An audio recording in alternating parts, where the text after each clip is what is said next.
Hello and welcome to today's webinar, where today, of course, we're talking about the top commercial strategies for 2022.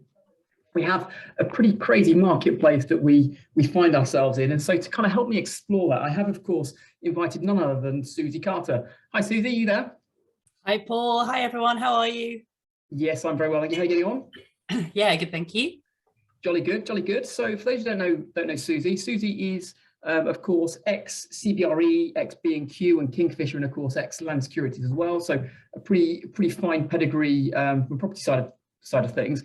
She's also now an investor, a developer, consultant, property mentor, and of course, coach. So I feel like we're in pretty safe hands today in terms of guiding our way through the top 10 commercial strategies for 2022. But I suppose before we kind of kick off with all of that, what I'd like to do to start off with is just ask, sort of, for those who don't know Suzi, just ask a bit of a searching question, I suppose. So Suzi, obviously you've got a career in with some of the nation's biggest property companies, frankly. What made you kind of move from that into kind of investing and coaching and helping people kind of invest yourself? What was the reason for all of that?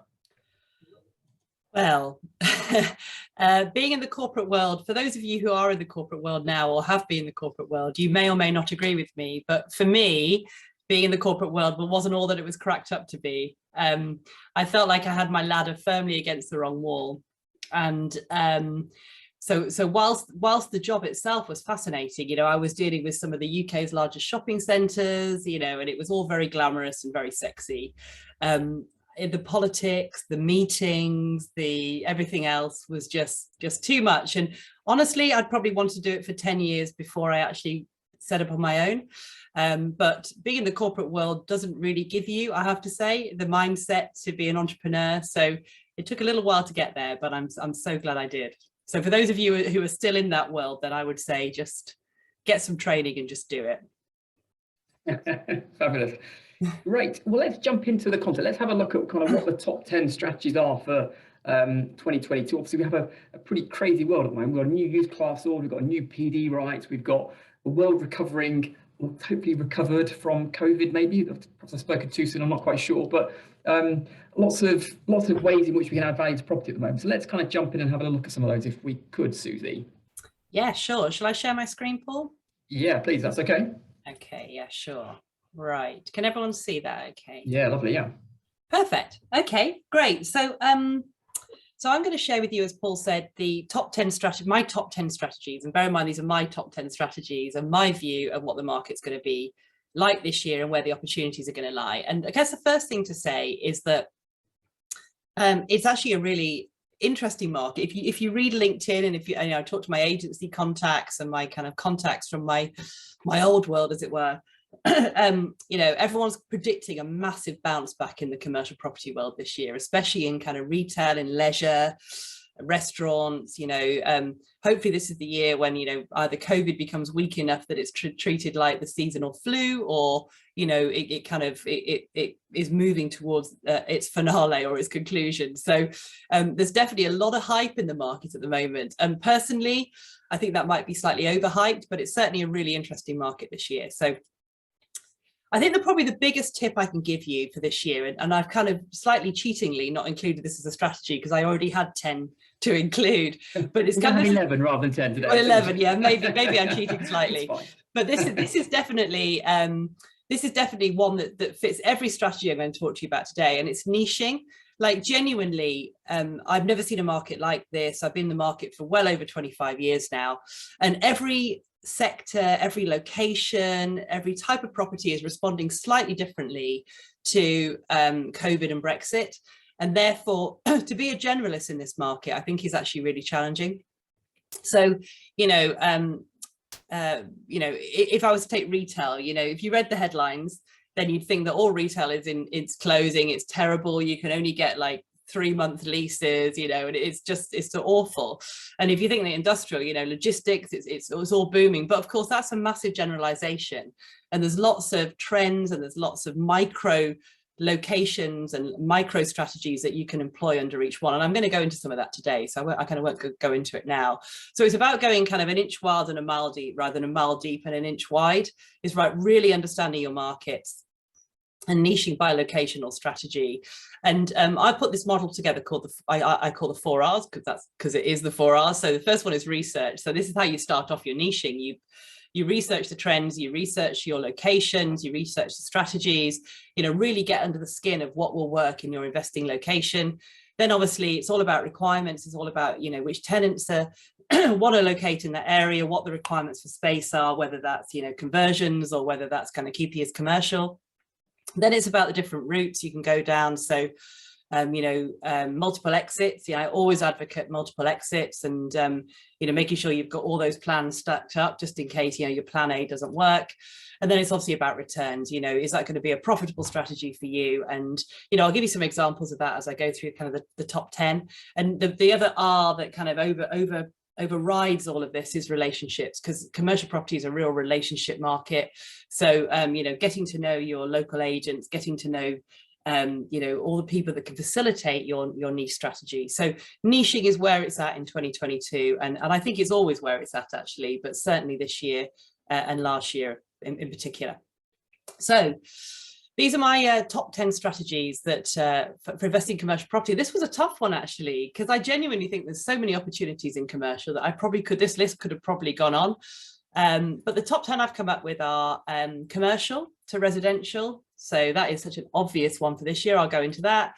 Another permitted development rights. So, the first one is Class MA and Class G. The second is kind of other PD, industrial, co-working offices, low value uses in high value areas, a very Nimbus specific strategy, this one actually. Retail and leisure, yes, really, am I off my rocker, or am I actually serious? But yeah, absolutely. Distressed properties, sustainability, asset management, which is basically commercial to commercial, keeping commercial as commercial rather than doing any conversions, and sale and lease back. So there's a lot to get through, so I'll kind of crack on. So Class MA and in particular Class MA, I'm going to talk about Class G in a minute. So as you will be aware, I know many of you, the government, in response to what happened during COVID, all the administrations on the high street, they put in place a whole raft of permitted development rights to try and kind of revitalise town centres. And Class MA, I think, probably is the most impactful of all of them.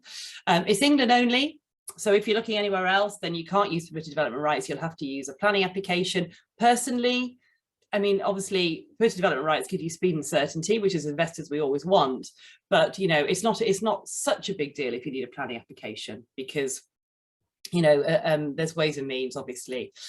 So what a Class MA is basically that all Class E uses up to 1,500 square meters can be converted, and Class E is shops, offices, light industrial, some health uses, nurseries, etc., some leisure uses. Up to 1,500 square meters can be converted to residential. And that is a massive increase on previous permitted development rights, which was 150 square meters of ground floor uses or of retail uses. Minimum space standards apply. So, and you have to have natural light to all rooms. You can't do it on a listed building, but you can do it in a conservation area. The commercial unit must have been in Class E use for 2 years. So the onus is on the developer to prove that. And the building has got to have been vacant for at least 3 months prior to the application. So there's a bit of a grey area here as to whether you can serve your tenants notice to use this permitted development right, or whether, they have to have left. I think there's going to be some case law on that probably in due course. Importantly, you can't convert to an HMO afterwards.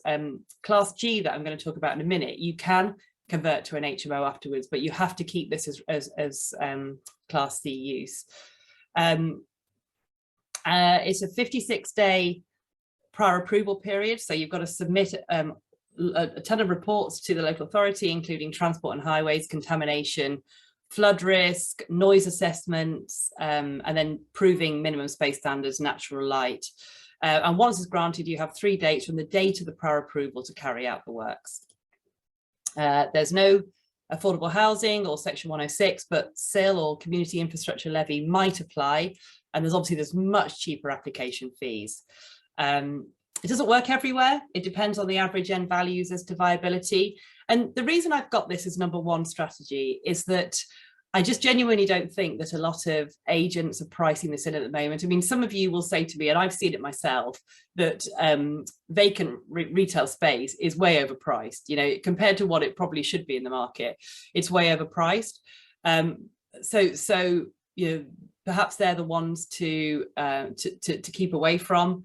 If you're doing some direct to vendor campaigns, or certainly a lot of agents out there haven't priced in this Class MA permitted development right at the moment. So there's probably 2022 is probably the last year where that will happen. If you look at when the offer to residential permitted development right came in about 2011, there was probably a couple of years before it started getting priced into asking prices. And, you know, the people who went there and made a lot of money. And that probably will still be the case. I think some agents are cottoning on quicker because they've kind of seen it all before, but definitely there is a window of opportunity here. So it's a real kind of crest of a wave. It's something definitely to look at and beat the market. And, you know, there's a lot of local authorities that are going to introduce Article 4s, which basically will restrict the use of this permitted development right, especially on ground floors of retail premises. So to get in there relatively quickly is a good thing. So yeah, as I say, it's 12 to 18 months till it's priced in.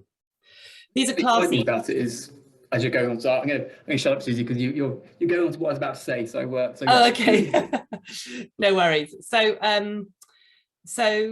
in terms of the Class E, so the kind of taupey kind of greeny color, is it taupe, is the Class E use. So, you know, you've got the old shops, A1, A2, A3, so shops, financial and professional services, cafe or restaurant, offices, research and development, so B1B or B1C.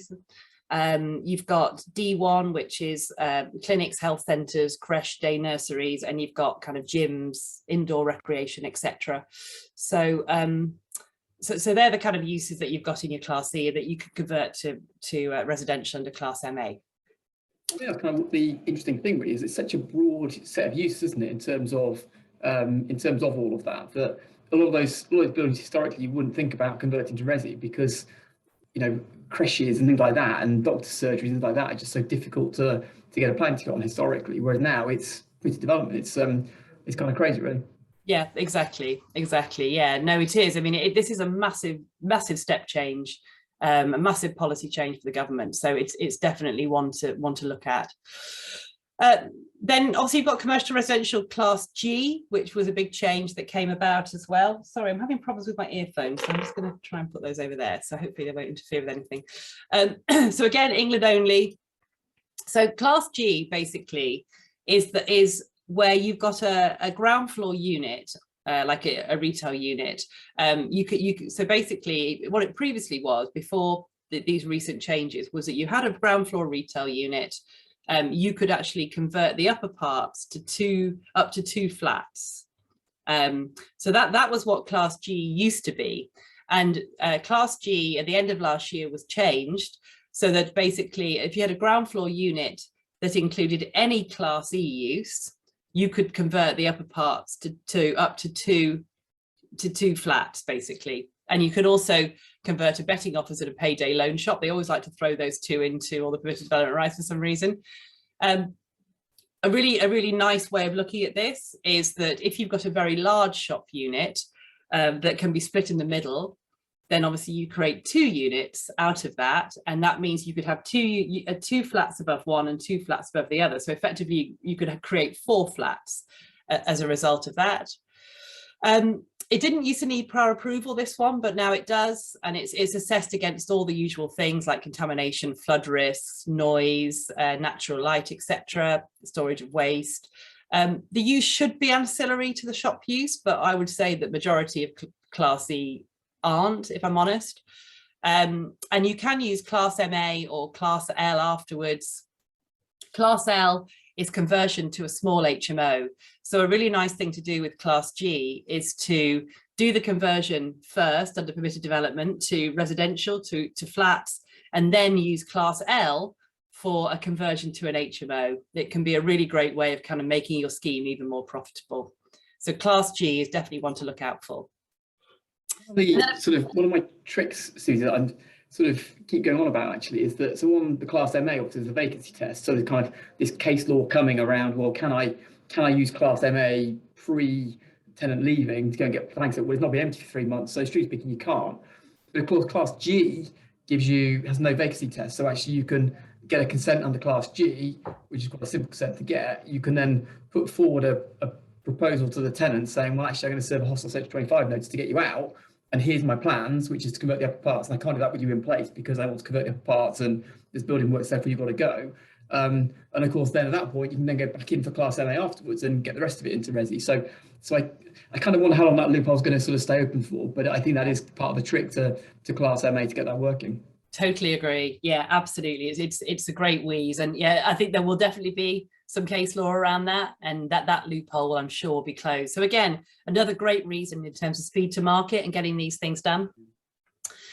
There's obviously been a load of other permitted development rights that the government has announced, again in England only, and you know, in reality, what happens in reality, obviously, is that you can use a bundle of these permitted development rights. So you can use Class G, you could use Class MA, Class L maybe, which is the conversion to the HMO. And then you've got all the airspace permitted development rights, which I'm not going to go into loads of detail here, but if people would like the slides afterwards, I've kind of detailed them in the next couple of slides afterwards. Prior approval is required, and there's a huge list of reports you need to send to the local authority. You know, I've listed them all there, you know, transport, highways, air traffic and defence, contamination, flooding, the external appearance, natural light, minimum space standards, etc. So, you know, there's a lot of hoops to go through in this one, and you know, you have to prove that the structure can actually, obviously, practically prove the structure can hold that kind of airspace, etc. But these are the ones that are in place. So I said I'm not going to go into all this detail, but you know, Class AA, which is airspace development on a mixed use or commercial detached building. Then your next one is Class AB, it's new flats on a terraced or semi-detached buildings that are commercial or commercial mixed use. You've got airspace on terraced or semi-detached houses with some commercial in there. You've got demolition of flats or a single detached building within B1, and with up to 2 additional stories. So there's a huge raft of these things. So definitely kind of look at that as a potential strategy. I would say you have to be a pretty experienced developer to do some of those. They're quite serious conversions. And then there's all the forgotten permitted development rights, like converting a takeaway to the shop, barns and agricultural buildings to residential, casinos to assembly and leisure, betting offers or payday loan to assembly and leisure, conversions to and from nurseries, Class E change of use, etc. So, you know, within Class E, you know, you used to have to go for permission to you know, go from a shop to a restaurant, for example, but now, you know, you can move within that class really easily. So permitted development is definitely where it's at in 2022. So moving away from conversions, like what if you want to keep it as commercial, you know, because commercial in its own right is a really successful and can be a really successful strategy. So my personal favorite is industrial. You know, I'm investing in industrial this year. It's a really hot sector, but, you know, logistics isn't all that makes up industrial. Industrial is a massive sector with loads of different types of property within it. And there's massive demand for small, flexible space in most towns and cities. If you were to phone up agents I would say in most towns and cities across the UK, they would say that this is the type of space that they're really missing. You know, SME businesses that want to operate from industrial units, you know, small industrial units, there just isn't enough of it. I think there's some really great opportunities in 2022 to buy larger industrial units and split up those units, either through, you know, sourcing either through direct to vendor or distressed sellers, you know, of big units. There's a lot of larger space users that have been affected by Brexit, by COVID, and may want to be looking to sell their properties. So a really good opportunity for sourcing as well. Obviously, you always must find out the supply and the demand first. I'm saying that there's loads of demand for this space. Just find out what the exact space requirement is. Is it for 3,000 or 5,000 square feet? Just find out what you could split it into. Make sure that the building you're looking at can divide easily. It's not always that easy. Make sure there's enough kind of yard space, that the right specification you're putting in there. This is all stuff that commercial agents can help you with. Ideally do a pre-let when you're doing development as well. Try and let the property, or at least 1 or 2 units before you do the works. But this is a massive opportunity in this sector at the moment. So I'm very, very keen on industrial this year. And definitely is an oversubscribed model. I'm doing this strategy this year, and I know a lot of people who are doing it, and literally units are flying off the shelf. So definitely one to think about.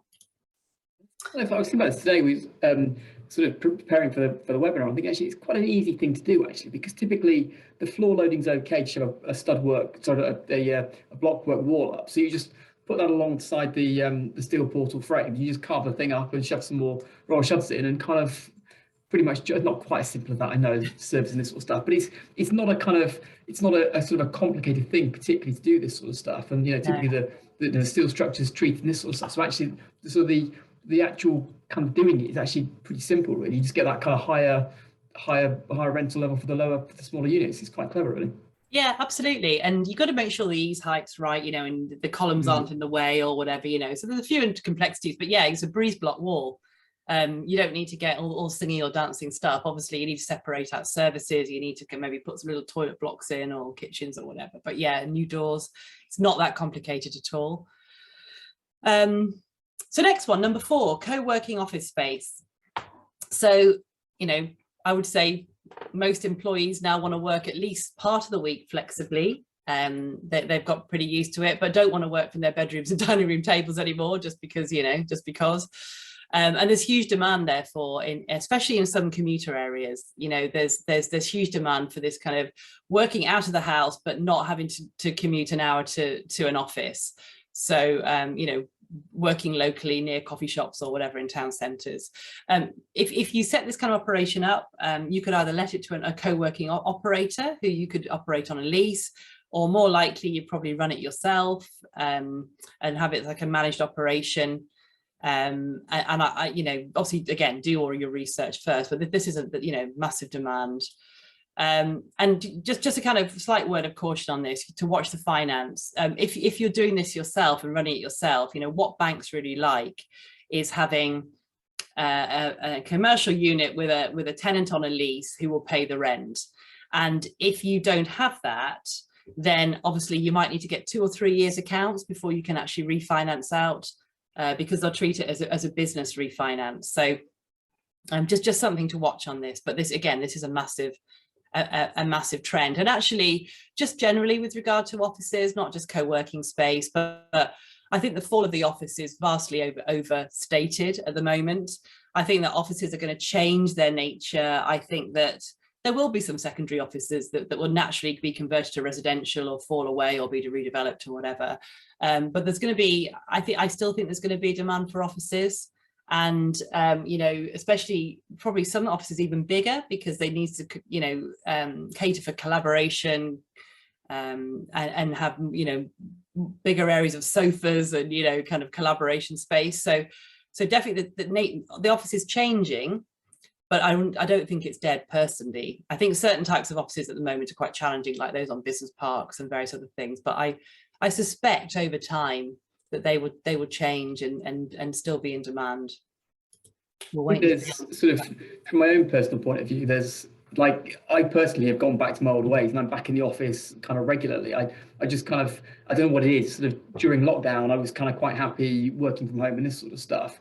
And I thought, well, the world's changed, and now my head's changed, and I've changed the person. And guess what? I haven't. It's kind of, it's not a surprise, really. And actually, kind of being back in the office kind of feels like a very natural thing to do. So I think there's kind of, maybe it's a generational thing. I don't know whether there's kind of sort of our age and above, maybe kind of will be sort of feeling the urge to go back into the offices. But I don't quite know whether the world has quite moved in the way that we might have thought, say, 12 months ago, which probably is positive for the office market, I guess.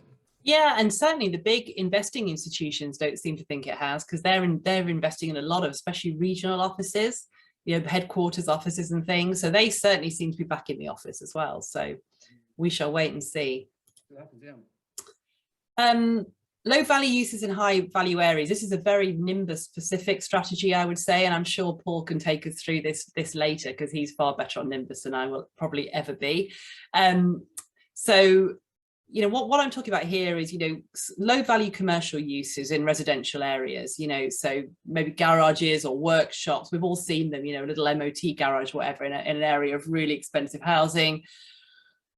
Or even low value commercial in a high value commercial area. You know, again, those little outliers that, you know, look completely incongruous, but you could actually convert to mixed use or residential or, you know, commercial. And there's definitely potential to use permitted development rights or planning to convert to higher value uses. And, you know, sometimes, you know, you don't have to convert everything that's commercial to residential.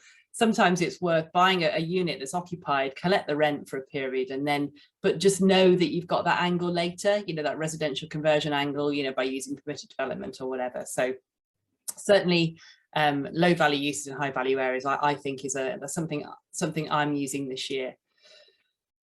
And then retail and leisure, have I gone mad? Well, you know, I think there's a few things to this. So first of all, you know, the thing that I think most people are yearning is that experience. You know, we are kind of gregarious animals at heart, and you know, I don't think people are overly, well, personally, I'm not overly fussed about going back to shops, but obviously a lot of people will be. But in terms of the experience, you know, interaction, you know, there's definitely a bounce back on that for sure. And I would say that it's going to be the retailers and the operators that evolve and change that will actually be the ones that survive. You know, so if you go to a bookshop and you've got, you know, interactive book signings and cafe, and you're a closed shop and you've got personal shoppers and all that kind of stuff, you know, so definitely the retail and leisure that is like experiential is definitely the one that's going to succeed. Then you've kind of got the niche strategies. So just to give you an example, there's a couple of my investing areas that I look at where I know that I can still get a 10-year lease in retail, because it's a really wealthy area. It's got a lot of tourist traffic, and you know, there might not be national operators, but they're really good local operators will take 10-year leases because there's not that much space at the town centres. They know that they're going to get the footfall walking past the stores, and they're going to get the sales, and therefore they'll take better lease terms. So, you know, again, this is all about niching. It's about not generalizing and saying that all retailers now want flexible leases, because that's just not true. Obviously, it is true in a lot of places, but not everywhere. There's going to be a lot of startups which are going to take advantage of, you know, the lower entry costs, the lower rents in towns and cities. So I was reading an article about restaurants in central London. You know, some of the really prime restaurant pitches in central London. There's a lot of distressed restaurants that, you know, I think restaurants have some crazy cash buffer in their businesses, like 20 days or something. And, you know, so a lot of them have really struggled or gone out of business during COVID. And therefore, you know, it's an entrepreneur's playground actually for startups at the moment, for, you know, artisan stores, for restaurant startups, etc. Service uses. So I'm talking about, you know, physios, chiropractors, dentists, beauty salons, hairdressers, you know, things that we're always going to want to go out of our house to get, and we can't necessarily get in our homes. Again, there'll always be a market for those. And then distressed landlords, and I'm going to talk about distressed landlords in a minute, but, you know, the effects of COVID on a lot of landlords haven't yet totally materialized in, and I'll explain why in a minute. But obviously there's a lot of landlords that maybe haven't been paid rent, or their tenants have gone out of business, etc. And it's a really good opportunity at the moment to kind of to speak to them and to do some direct to vendor sourcing. And talking of distressed properties, well, obviously in the retail sector, you've got you've got CVAs, you've got store closures, you've got administrations. You know, Wilko, one of the latest to announce 15 store closures. And so there are going to be a fair amount of distressed vendors. And then you've got the tenant eviction ban, which ends on the 25th of March. So the tenant eviction ban, the government kept extending and extending. And basically what it meant was that landlords couldn't basically boot their commercial tenants out for not paying the rent. It was basically a bit of a kind of a period of grace for operators to get back up on their feet and start trading again. I suspect, I don't know, but I suspect that really the government can't extend that much longer. It's getting a bit ridiculous now. But any rent arrears which have arisen during the periods of closure in the pandemic will be kind of ring fenced, and landlords will be expected to share the financial burden. And I think that kind of what that means is to be interpreted, but the government basically says that landlords and tenants should work closely together to come to an agreement about rent, like long-term payment plans, waiving some of the money. There's like a mediation process the government's put in place to kind of make this happen. And whoops, there's definitely be some distressed vendors out there who are having to share some of this pain.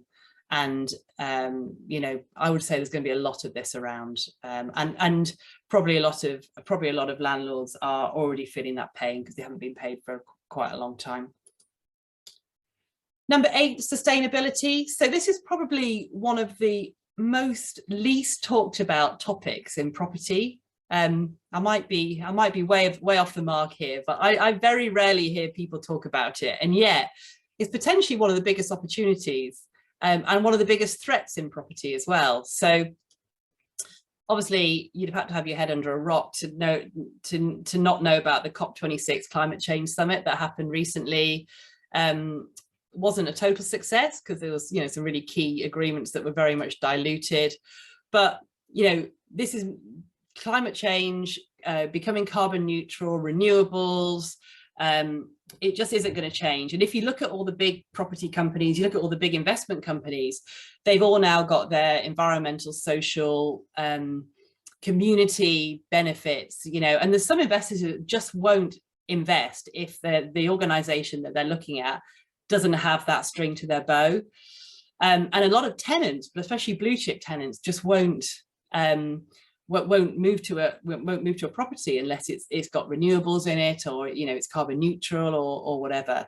And it can be a massive competitive advantage. And, you know, it may not be so much in 2022, but if you're planning for the future for your portfolio, it's definitely something that you need to be bearing in mind, because by 2030, all properties have to be EPC B or above, or they obviously can't be let.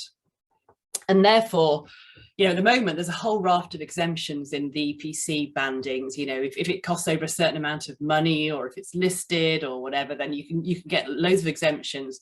I expect all those loopholes will be closed. So I guess the first one is that if you're doing some direct to vendor marketing, especially potentially of more secondary product, then it might actually be worth pointing this out to some of the vendors that you're approaching, because I don't think people are talking about this. I don't think a lot of vendors will know about this, especially kind of landlords who are very hands-off in a commercial sense. And so, you know, I mean, some industrial office buildings, they're going to cost a lot of money to kind of convert to make them EPC B or above. I was reading an article about kind of Landsec and Hammerson and British Land and people like that, who are spending millions and millions and millions of pounds to convert their city offices to EPC B or above, because obviously being a kind of blue chip listed property company, they're trying to lead the charge in it, and they're spending a fortune on this. So yeah, direct to vendor, great chance to point this out. Obviously, it can be a threat as well, because if you own these kind of properties already, you need to be thinking about it, about whether you're now going to be selling, or whether you're going to be converting, or whatever else. And, you know, definitely expect tenants to be more picky going forwards in terms of the type of properties they want to locate to. You know, they're going to want to see renewables, etc. And could you get a competitive advantage by providing that? Number 9, commercial to commercial asset management. No matter what year I was doing a top 10 for, this would always appear. Like this is a constant on the list, and it's probably, for people who haven't been doing commercial before, it's probably one of the least known strategies that that people are doing. So you know, how do you keep commercial as commercial? Well, you know, a tenanted property is worth more than a vacant property. So the easy thing is you let to another tenant on as long a lease term as possible at a higher rent as possible. You can change the use. So Class E makes that easier now. So you can change the use to put a higher value use in there. And basically what you're looking for is a valuation uplift. And in commercial, you don't have to do works necessarily to get a valuation uplift. You're looking for a longer lease, a better tenant, a better yield, because basically the way commercial property is valued is a multiplier on the rent. And so it's not valued as bricks and mortar like residential is, it's valued as commercial.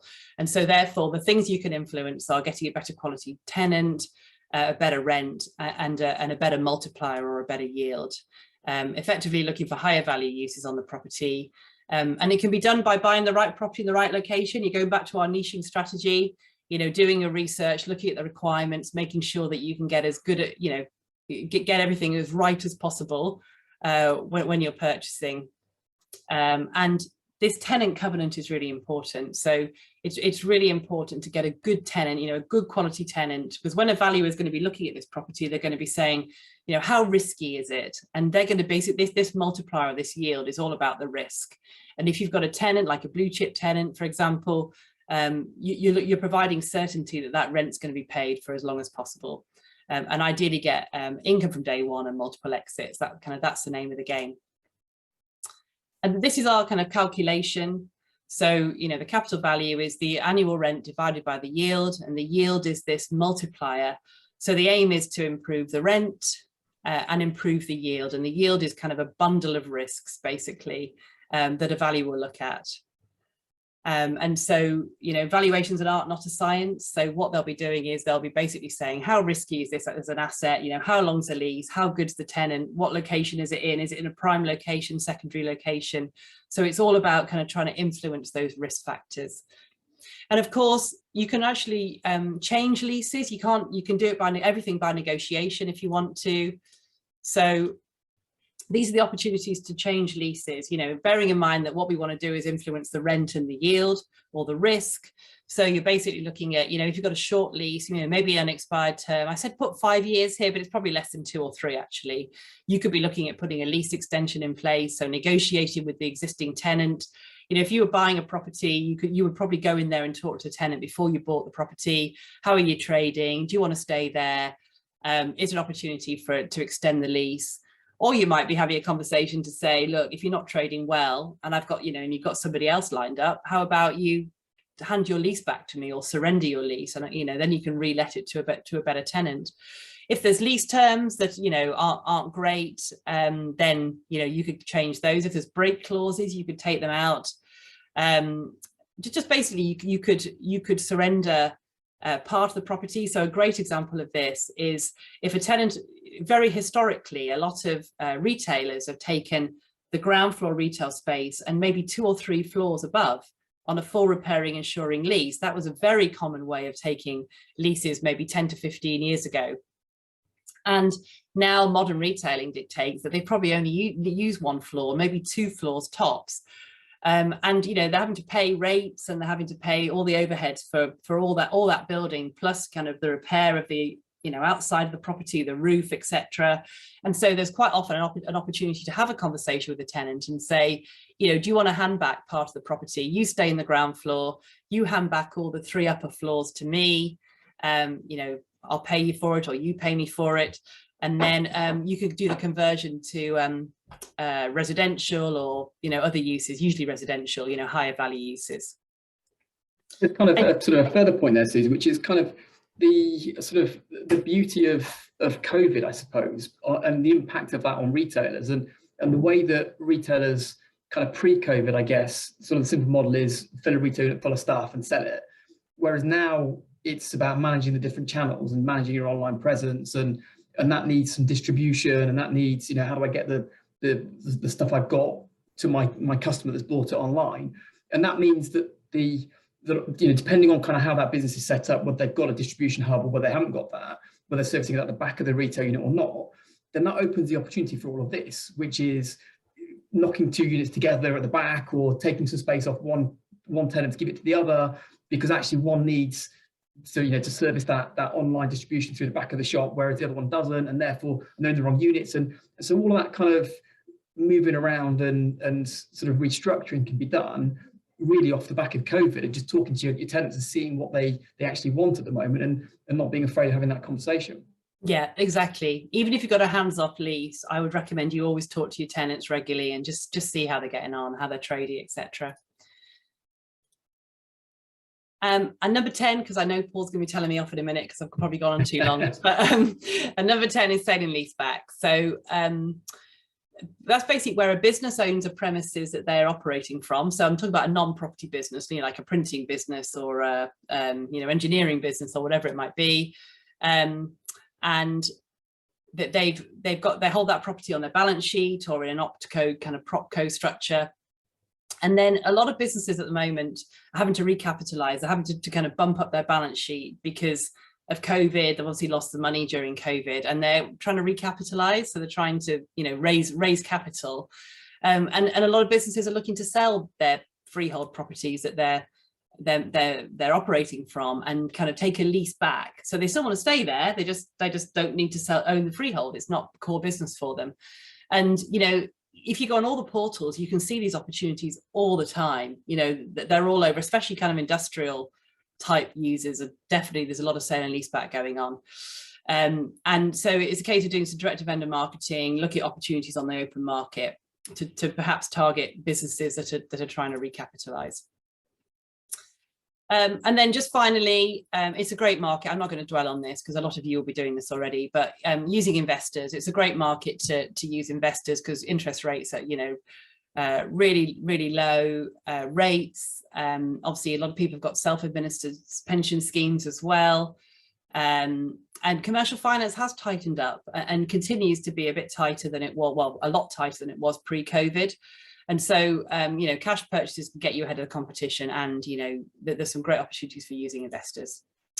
So I hope that was really useful for you. I mean, I think it's going to be a really interesting market this year. And I do genuinely think there will be a recovery this year. We'll just have to see kind of the extent of that. But niching is a way to go. I wouldn't rely on that. I would rely on your niching of your strategies to absolutely be one step ahead of the market. I do run the Commercial Property Academy. So I suppose there's a couple of things to say really on that. The first one is that for the month of January, we actually closed on Friday a 20% offer for the Commercial Property Academy. But we've agreed to extend that until midnight on Friday this week, just for people attending this webinar. So the details are all there on the left-hand side with the code Nimbus 20% if you'd like to take advantage of that. Otherwise, if you've got any questions, would like a copy of the slides, or you'd like to have a call with me, obviously I'd be delighted to speak to you. So please do scan that QR code and that will kind of send an email through to my PA to get a meeting in the diary. So thank you for having me. Fabulous. Thank you, Suzi. So the next job really is to try and bring this to life for people. So what I was going to suggest we did is do a deal in 90 seconds. And I kind of got an idea as to how we might try and bring some of the stuff to life that Suzi's talked about. And I'm going to do that through Class MA, I think, and hopefully it will become clear as to why I'm doing that in a moment. So what I wanted to do is to ask the audience just for a location for me to go off and have a look at. And I just want to kind of try and bring some of this to life. So Connor's popped in Enfield into the chat. So I'm going to just jump in with the first one in effect. So let's jump into Enfield. I just want to kind of bring a few bits of this to life if I could. And I'm hoping that I've chosen well by going off to Enfield in effect. So what Nimbus done is gone off to Enfield and sort of found the centre of Enfield there for me. I suppose the first thing I want to understand is sort of the values around Enfield. So one of the things that Suzi talked about is understanding what that area looks like, and the value of residential in an area is going to dictate the quality of building you can buy and then convert, of course. So the first thing that Nimbus allows us to do is to plot that on the map. And so what I can see is that actually if I'm looking at Enfield, I'm kind of probably sort of southwest or west of Enfield, rather than necessarily the centre of Enfield, and certainly not East Enfield, where those values kind of drop off. So this is the sales price of residential properties plotted by the neighbourhood boundaries that they sit in, and averaged out on a rate per square foot basis in effect. So you can sort of see through this kind of color scale where the good areas are and where the bad areas are. And sort of the better that quality of area, the more chance we've got of either converting to residential or indeed of attracting good tenants, because actually that sort of that spend that sits within that marketplace is what's going to attract them in effect. So that was the first thing I wanted to kind of bring to life. The second thing I wanted to do was to just talk about some of the opportunities. So with the Nimbus Maps Elite Plus system, there are these sort of strategy bundles that you can apply to the map, and they sort of bring in these little buttons here. And one of those is the Class MA strategy in effect. So what this does, it goes off and it applies all the filters to the size of the building, the fact that the property is in a Class E use. It looks to say if there are residential field to that location. It then looks at the rates of returns we're expected to see off the back of sales prices in area, build costs, and some sensible kind of conversion costs around all of that. And I suppose what I wanted to sort of to do was to just pick an area in many ways and just sort of see what comes back off the back of this. So this is bringing me back. So I kind of click on the title itself, and in effect, what this is showing me is a Class E office here.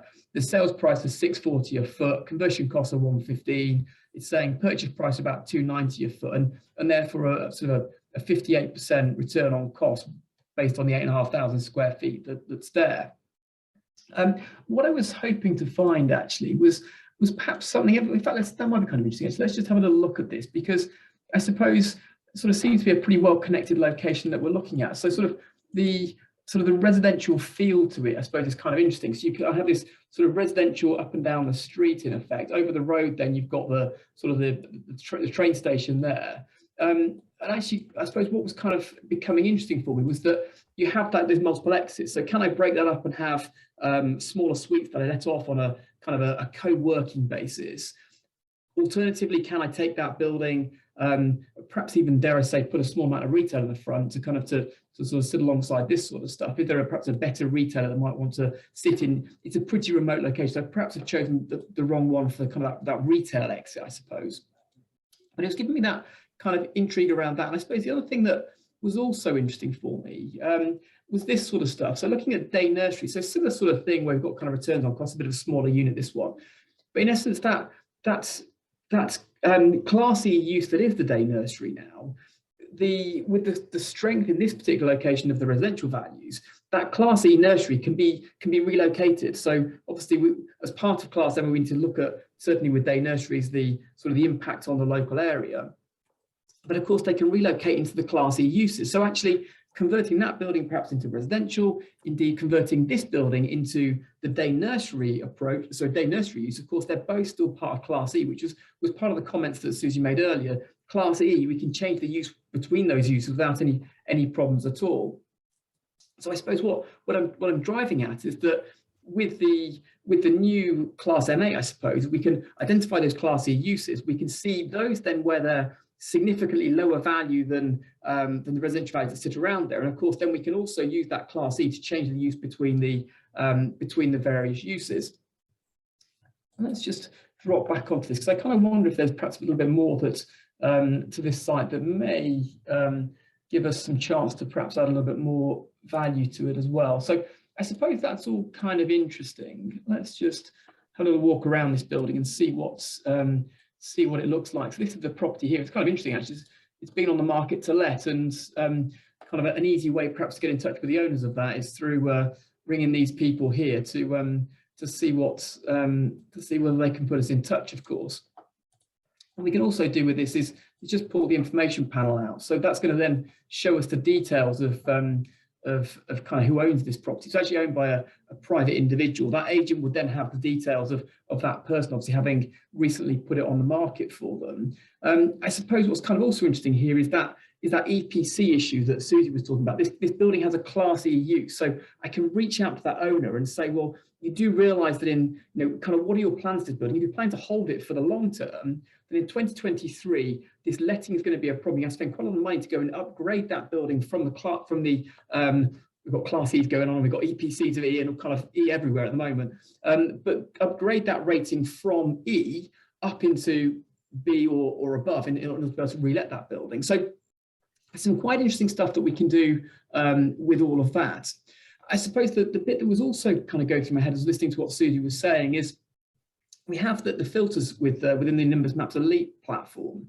And I suppose what was kind of interesting for me was that we have an EPC rating search. So what we could be doing is saying, well, let's go off and search for, class for EPCs of D and below, where there's kind of a significant difference between the D or E rating that's currently sat there and the A or B that it needs to be in to go and relet it in 2030. And go and campaign the owners of those buildings to see whether any of them want to sell and whether they're kind of aware of what that problem kind of brings. So I thought that could kind of be useful for today as well. And I suppose the other thing that was also interesting me in terms of the discussions we were having was this is where my local knowledge in Enfield, given that I'm really rather a long way away from Enfield, may limit me. But in fact, there we go. I think we're getting lucky here. So I suppose one of the tricks that we got caught out by actually sort of a number of years ago was the fact that we had a particular building. It's an industrial building, quite a small one, but it had a nice big yard. It was like 2,000 feet, and it was about kind of quarter of an acre. So it was a really sort of good sized yard that had the side of it. And we sold that building. We had kind of quite a good rent that was coming off the back of it because it was quite a small unit. But we sold the building, and of course, having sold the building, what we then found out was that actually we probably could have built a bit more space on it. And one of the things that then got me thinking about that, you retain the scars from those sorts of things, I think it's fair to say, was that actually when we look at trying to find land for residential, so how do I find back gardens, side gardens, corner plots, that kind of stuff, we use a thing called the EOS Master Map. So this is a little tool that, in essence, allows you to kind of quickly declutter the map and sort of see where there's scope in a residential terms to infill to the side or to the back or to extend buildings and this kind of stuff. Kind of very useful tool in many ways. I suppose kind of to bring that to life, the difference between this house here and the one next door to it, I can clearly extend that in line with that one in effect. It's kind of where that's kind of interesting. But what I kind of also realized at that time was that same principle applies to sheds, and who'd have thought it, but it does. And in effect, what it's kind of saying is that if you sort of look at the site that sits here compared with the site that's over the side here, of course, you can see the difference in the built space. It's kind of an obvious thing to look at when you look at it in that way. And actually, what you often find is that sort of on some of these kind of older shed sites, I suppose, there are plots that you can acquire. So if you go and look at firstly the low value ones, which we can find quite quickly, actually, let's just see if I can bring that to life for you. So the low value ones are quite simple to look at, because when you look at the information panel, what you'll find is you'll see this thing called the rates assessment. So we'll sort of see down here, this is a £7 a foot unit. It's the rate assessment. So it's an estimate of what the rent was back in 2015. It's not the rent, but it's a sensible kind of starting point for it. And what we'll then see as we kind of click about the map is we'll see those numbers change. So we'll perhaps see there, again, that's £7. So those two buildings are going to be sort of broadly comparable in effect. The bit that excites me about this particular site, though, is the density of it. And so whether there's sort of scope to put another unit at the front of it, perhaps extend this out. It's also sort of, in fact, they're kind of all sort of pretty reasonable shapes. And kind of could I sort of split this up into individual bays in effect, which is the model that Suzi's been talking about, saying, well, you take a £7 a foot unit that's, in this case, 27,000 square feet, and you break it up into 5,000 footers rather than 27 in effect, and that you should get a higher rent off the back of that.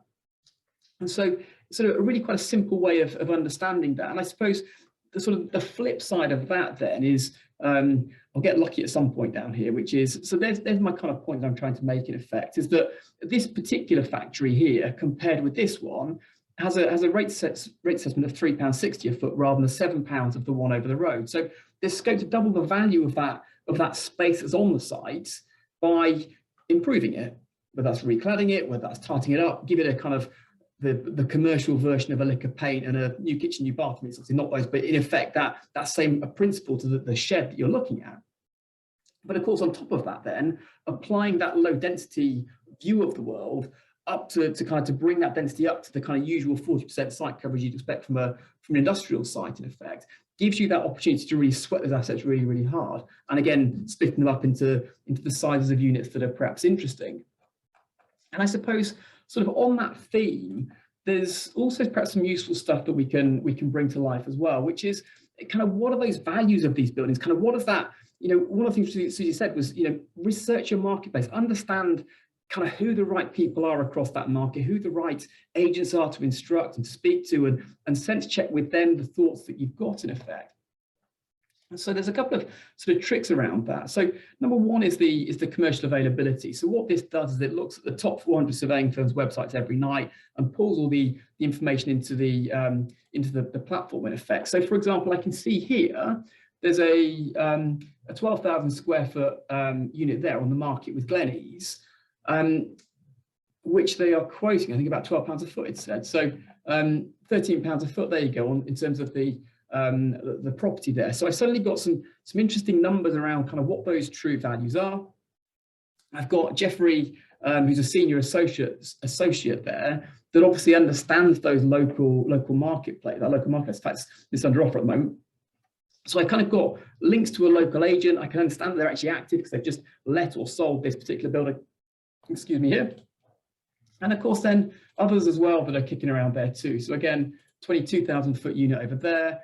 So it's going to give me that kind of understanding. So Peter there is going to understand a bit about that as well. So I've kind of got this sort of local link into Gleneys or whoever else it is that's across there, busily working away, in effect. So that was all kind of useful, I thought. We'll just see if seems like Gleneys or Savills is doing a few bits. 12,000 foot unit there with Savills. Savills are acting up there as well. So I kind of got a choice really of a couple of the sort of big agents. DTRE are also kind of got some bigger lumps, 25,000 feet to 85,000 square feet there, again across that business park.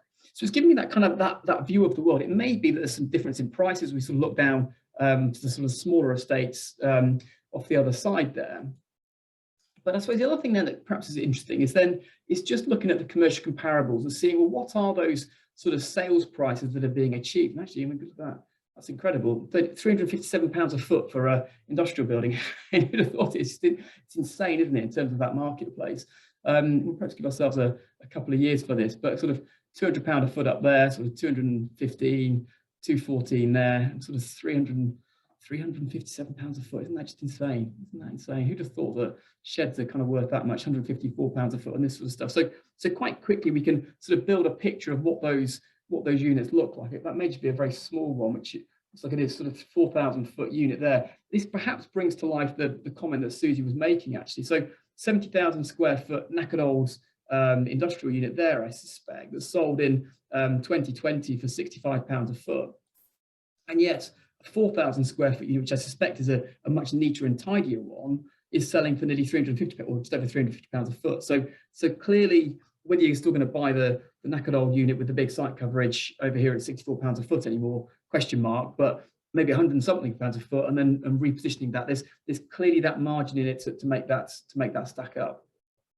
So hopefully all of that is helpful. I feel like I've probably talked enough and shown enough on the system to give us that understanding. I suppose the final bit of it then is just the residential values as well, and understanding kind of what those are. And I suppose one of the very interesting things at the moment is just kind of where those sales values sit, actually. So we've just looked at a couple of units there that sold for £350 a foot as industrial units, and then when you start looking at some of the residential around these places, sort of £450 a foot is kind of the top end of it. So we're not very far off those same prices with the industrial buildings that are around there. So really kind of quite, when we say sheds are hot, we mean roasting hot, quite frankly.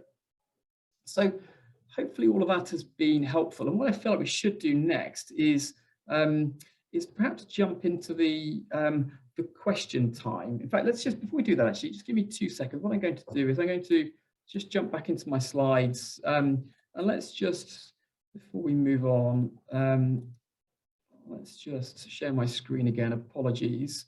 I want to share that screen there. There we go. So really just to sort of brief overview in terms of what I've been talking about there. So we've been talking about the Elite Plus package. I started off with the Class MA strategy. That forms part of one of the bundles that we have here at Nimbus on our Elite Plus system. So there's an Elite system and an Elite Plus system.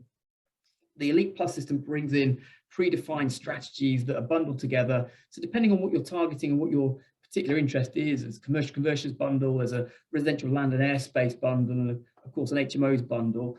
The airspace opportunities really bringing to life some of those opportunities that, that Suzi kind of touched on briefly in her kind of second other PD part of her presentation. Of course, the commercial conversions bit is kind of covering that first one with the Class MA, Class G, and indeed all sorts of others as well. Anyone would like to see that in action? The way this would work is you just scan that little QR code there, or there's a bit.ly link at the bottom, which is bit.ly/call the Nimbus team with a capital C, capital T, capital N, and capital T again. And in essence, what that'll do is they'll get you a call with one of the team in the office here, who can run you through the system, show you the things that you want to see, apply it in your area, so you can see kind of how the system can help as part of that. And after that, they can give you a 7-day trial of the platform, so you have a go with it and see what you think of it.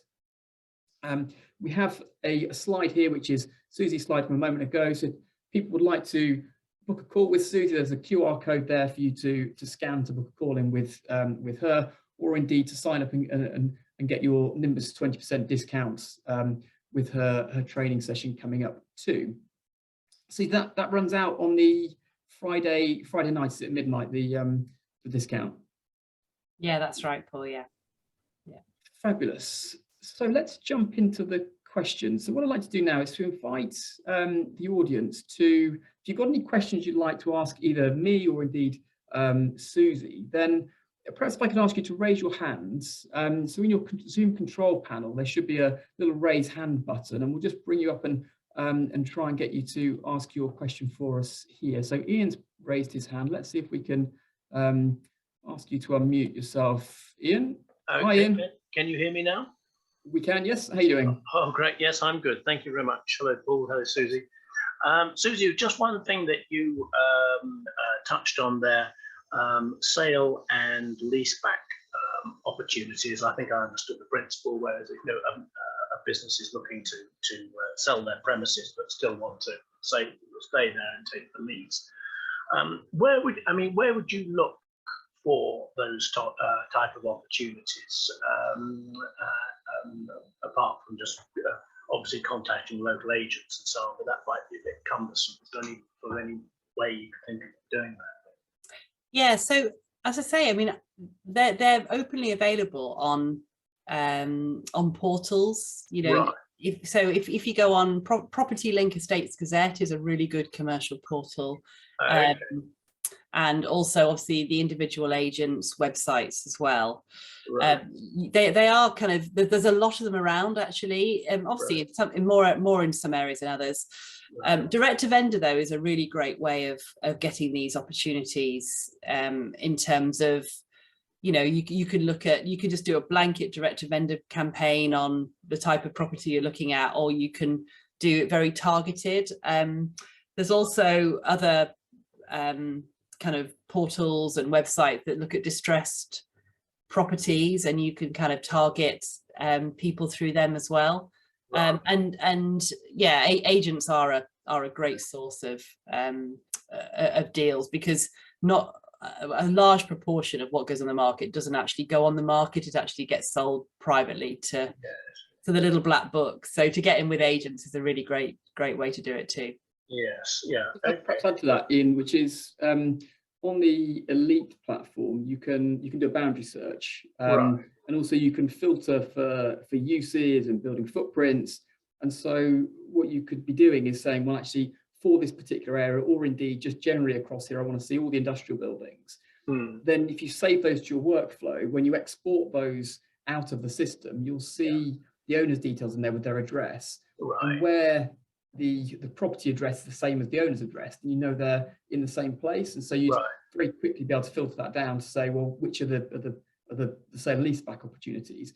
I suppose in my head, I'd fire those letters out, sort of using that tool to get them out, and then sort of as that kind of interest comes back in, you can work out how you you're going to kind of add value to each of those particular properties. But that would be the trick, is to say, where's the address the same as the address of the property, the same as the address for the company itself. So I mean, but and so on doing that type of basis, really be sort of taking pot luck, wouldn't you? I mean, because I mean, they might not have no interest at all in selling it. I mean, they might just say, well, you know, they might not reply to your letter, or they just say, well, we're very happy, thank you very much. Yeah, sure. I think the magic number to that's about 100, basically. So if you send 100 letters out, then typically, you know, within that pool of 100 people, there's typically sort of 10 that will respond to you. 5 will say, I don't want to speak, I don't want to sell, I'm kind of happy, thanks very much, but I'm just being courteous and replying to you. The other 5 will then say, oh, it's funny that you wrote to me now because something's happened, I've been struggling through COVID or whatever it is. And then of those 5, you know, we whittle down the tire kickers out the back of that, and you end up with typically 1 that you can close in effect. So it's typically, it's kind of a volume letter campaigning exercise. Similar to MA, really. Yes, exactly that. Yeah, it's the same core principle as that. Yes. Yeah. So I mean, you just say, well, you know, basically your letter, you know, I'm interested in your property. Would you be interested in talking about sale or something like that? Yeah, and I think you could be sort of softer than that as well, because you know, would you still like to stay in your property but release some of the equity from it? It's a sort of different point, isn't it? You know, perhaps if you have any problems through COVID, then it's a sort of much softer thing. We're not expected to move out and disappear and never darken our doorstep again. We want to keep you there, and we want to kind of structure something that kind of allows you to release the equity out of that in return for paying a rent on your property. Then now might be the right time for you. Yeah, I mean, those kind of opportunities are obviously a twofold. If you're doing direct to vendor, you could give them options. You could say, you know, would you like to dispose of your property, or would you, in fact, as Paul said, like to stay there and maybe sell the freehold and take a lease back? And then obviously you could look at putting different strategies in place. One might be a kind of split the unit up and do the smaller units, and one might be a sell and lease back angle. So yeah. I mean, I suppose I could just say, well, I'm interested in your property. Would you be interested in possibly a sale, or possibly a sale or a lease back? Well, yeah, I don't think people would know what sale and lease backs are, though. So you need to be very careful about doing jargon in direct to vendor. Okay. Equity release might be more kind of, I mean, that's probably a bit frowned upon, but kind of, you know, stay in the property, but release some of the equity from it, or release some of the value from it. Right. To reinvest back into your business and growth, and in this, you know, something like that might be a better set of language. Right. You can split them, you can send them next and see what response you get, and see what sort of feedback. Sure. Thank you very much. Just one final question before you go. On the Class MA, am I right in thinking that the properties have to be, the new flats or whatever created, have to be at least 37 square meters? Yeah, exactly right. Yeah. Yes. That's the figure. So that's about 400 square foot, isn't it? Just a whisker under. Yeah. So they've got to be reasonable size. They can't be sort of very small. No more rabbit hutches. Yeah. Okay, thank you very much. Okay. Fabulous. Thank you, Ian. I think Stephen was next, so let's see if we can get Stephen up. Hi, Stephen. Hi, Susie, can you hear me? I can, yeah. Hi, Stephen. Hi, how are you doing? Just to pick up on a note on one of your slides, it's the commercial to resi that you've done on Class G. You put a note on saying, can you use Class MA or Class L afterwards, conversion to HMO up to 6 rooms, C4. Could you just explain that to me? Yeah, sure. Yeah, so a bit like Paul said, is that because under Class MA, the property has to be vacant for 3 months. You might want to use a different permitted development right to kind of basically get a conversion to residential. Then you can use the other strategies. So if you've got a ground floor unit and you want to go for Class G for 2 units above, you could kind of get that in the bag under permitted development rights, get your prior approval for that, and then you could then widen that to. So if the property is vacant, you could then widen that for a greater square footage and use Class MA for that. Or as Paul said, you could actually then serve a notice on the tenant if they're at the end of their lease, or you can negotiate with them to leave the property. keep the property vacant for 3 months and then apply for Class MA, because remembering that Class MA is up to 1,500 square meters of Class E space that can be converted to residential. But you can't go from Class MA to an HMO. So that Class MA is just residential, but you could go from Class G. So if you get the 2 units above a shop to an HMO, so you could then use the permitted development right of residential to 6 beds or under HMO, and you could basically go and use that one. So I guess kind of I think at the moment the immediate thought that a lot of people have is, oh, I use Class MA and do the conversion. But actually, if there's a couple of options, so Class G is one, but there probably are others as well, then it's just to think carefully about what's my end game. You know, if you're looking for more density, then obviously putting an HMO in place perhaps will get you a better profit. So you wouldn't want to use Class MA on that particular property. You might want to use Class G and then do a conversion to HMO. So it's just kind of just being aware of the different options you can use and kind of what you can and can't do as a result of that, which is where the kind of different PD rights come in. Okay, I get that. So you've got empty office space above a retail unit.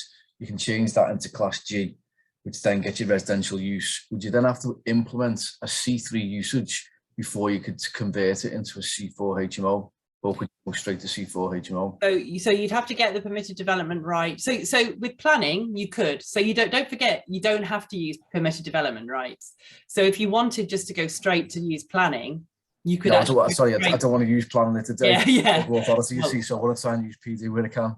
Yeah, exactly. So if you have you've got to have a ground floor unit with Class G, so whether that's a nursery or an office or a retail or whatever, then you convert. You get the permitted development rights to convert to 2 C3 units above, and then you can use Class L to do the conversion to a HMO. Okay, that's great. Thanks a lot. Okay.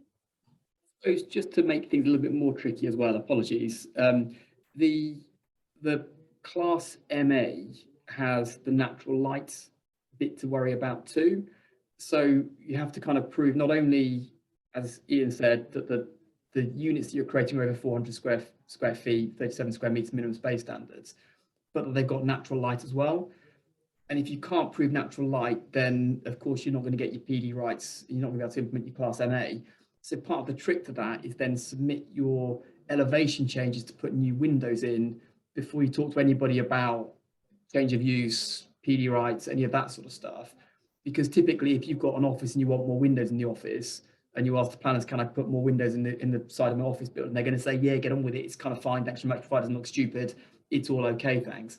And then you worry about your PD rights afterwards. So just thinking about, I suppose it's sort of, Suzi kind of swept it down to say, well, you know, what is it you actually want at the end of this? And then what's the best route through? But there may be an elevational application first, because that's particularly uncontentious. So you get that one, bag it, thanks very much. And then you kind of work through the PD rights that you may want after that, in effect. So hopefully that hasn't confused anybody, but I just thought that was kind of perhaps a useful trick to worry about. So I think our next question comes from Carly. Let's see if we can ask Carly to unmute herself.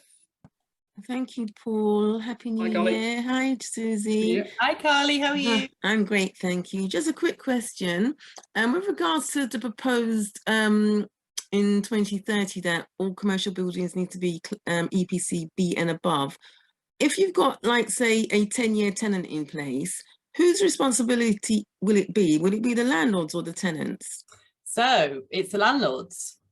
And this raises all kinds of issues, doesn't it? Because we should all be putting in our commercial leases now the right of entry for the landlord to do EPC works or to improve works for environmental standards, because a lot of leases haven't got that. And, you know, landlords don't have right of entry when a tenant's got a long lease. So, you know, with a bit of forward thinking, we all need to be putting in our leases that we can, you know, if EPC standards are going to change or whatever, we have the right to go in and make changes.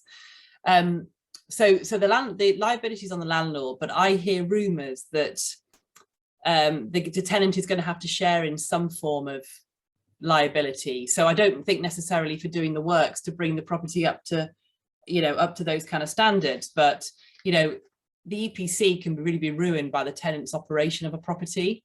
Retail is a great example of that. You kind of build these BREEAM excellent buildings, and then the retailers just keep the doors open and put big heaters above the door. And it's just kind of, it completely makes a mockery of it. So I would suspect there's going to be some liability going forward for tenants to actually run it properly. Sure. So if you created a new lease, you couldn't put those covenants in place that the tenants will be responsible? No, statute always overrides contract. So it's statutory. Okay. Yeah. It's not, I've not kind of thought about this in huge detail before, but you've kind of got this weird, so I've not thought about that in terms of Kylie's kind of question, kind of you get to the end of the lease, it's full repairing insuring lease, tenant gives you the building back in the condition they took it from you, which means they give it back in effect EPCD or something, which whatever it was when you built it, and therefore it's the landlord's obligation to do that. But what if the tenant wants to stay and they want a renewal of that lease? Well, I can't grant it to you. So if you want to stay, then who's going to pay for it? Yeah, it's going to be a horse deal between you. I would say. You can't the building. It's like, 'cause I can't let it, otherwise I'm breaching statute. It's like, so who's going to pay for it? Yeah, I mean, it's quite an interesting problem, isn't it?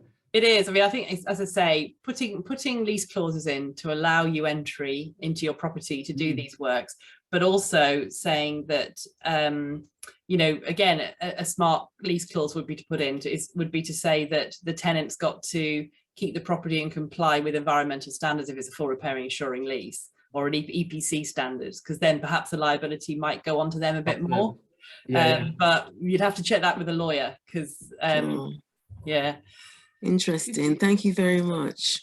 It's like, sorry, I'm getting carried away here, but like, I get to the end of the lease and I can't re-enter it to you because it's not an EPC A or B, and I can't gain entry because you've got a lease. Yeah. So I've got to get you out you've got to leave the building to let me in to fix it. So I can't grant you your renewal lease. Therefore, you're going to have to leave. Yeah. And pay for it yourself. Yeah. It's like, I'm going to win that. I'm going to win that legal argument because I just can't. I'm just not allowed to grant you. It's like, so interesting. Apologies, getting a bit hot on the colour here. Let's move on. Carly, you've set me off. Apologies. Thank you so much. You're welcome. I'm not sure everybody else is thanking you, given the way that. So we're getting really geeky now. Absolutely. Can you tell I'm the son of a lawyer? So I think Aaliyah was trying to ask a question too. Let's see if we can ask you to unmute yourself. Hello. Hi there, how are you doing? All right, thank you both for the presentation. It was a lot of information and a lot of reasons to go to do a bit more research. But before I do that, maybe I could pick your brain on some of the requirements you mentioned for the, I think prior approval, there was a mention of transport links requirement. What does that mean, please? Yeah, so planners like things to be like in a sustainable location, which means that, there's bus stops and train stations and, you can walk to amenities and various things like that. So obviously you'll need to bring a planning advisor in, I would suggest, to help you with some of this stuff, and technical specialists. But it pretty much means that there's, that if you're providing residential, it's not stuck in the middle of nowhere and you can't get to it, and it's near a bus stop or whatever. That's pretty much what it means. Thank you. I guess kind of parking would sit under that as well. Suzi, if you kind of need parking on a particular site, you'd need parking if it needs be. Lots of stuff. Fabulous. Thank you, Leah. There was one further question. So Padmini had her hand up. I'm not sure whether there was a question that they had, but it's been up for a little while, so I'm not sure whether we've perhaps missed you. Can you hear us there, Padmini? Hi, can you hear me? Yes, very quiet, but yes, just about. Yep. Okay, thank you. I just wanted to ask, is it advisable to get some support with lease extensions, or is that fairly straightforward? Yeah, is the short answer. Yes, do. If you've not done commercial before, commercial leases are, yeah, they're their own breed, and I would suggest that if it's the first one you're doing, or even the second one, I mean, put it this way, I would always have a great commercial solicitor to document it for you. But if you've never done a lease extension before, it's always worth running it past the commercial agent, just to you know, just because lease terms have real implications on rent, on yield, on value.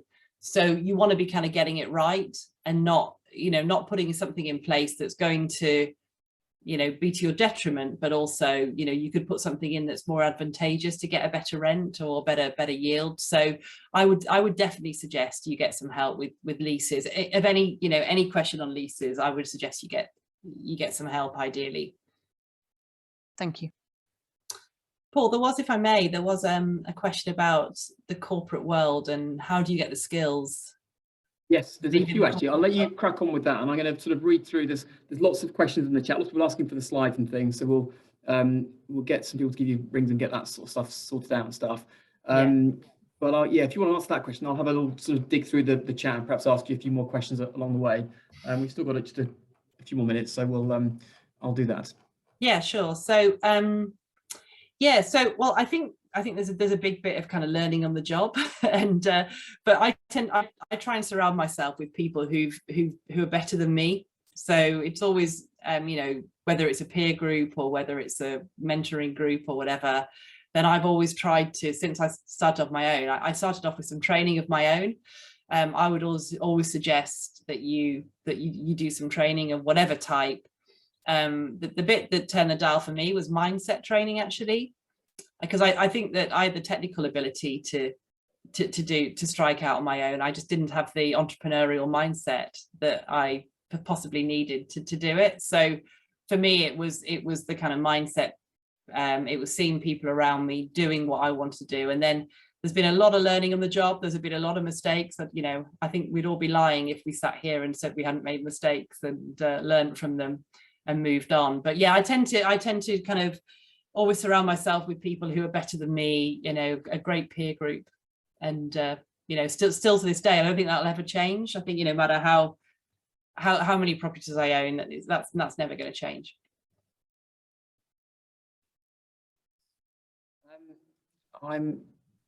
Lots of people want the slides. Actually, I'm sort of wading through lots of requests for the slides. The video will come out after the event as well. There were certainly some questions in here. Will you be saving the chat, Paul, so that I can get all the slides out? Yeah, certainly. Yeah. So AO had a question. Given Class MA is to be vacant for 3 months prior to application, how do we go about the property with Class MA but are occupied when approaching the end? I guess we've kind of covered that with the Class G as a sort of a trick, I suppose.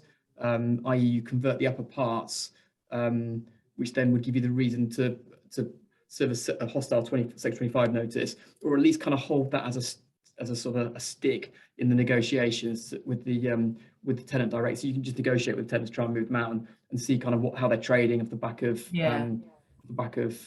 COVID and this sort of stuff. Ian had a question. Sorry, Suzi, go on. I was just going to say on that obviously if a property is occupied, ironically, you've got more chance for, you know, MA not even to be crossing the owner's mind because it's occupied. So that's probably a good thing. And, you know, anything's possible by negotiation. So what I always recommend to people is that before you buy a commercial property, and if it's occupied, always have a conversation with the tenant, at least one conversation with the tenant, find out how they're trading, find out if they want to stay in that location, etc., because that can really enlighten you as to whether you could do a lease extension, whether you could, you know, ask them to hand the lease back to you, whether you could change the lease terms, whatever it might be, or increase the rent or decrease the rent, but they hand the upper parts back to you, or whatever it might be. But, you know, that is an absolute must do before you buy a commercial property.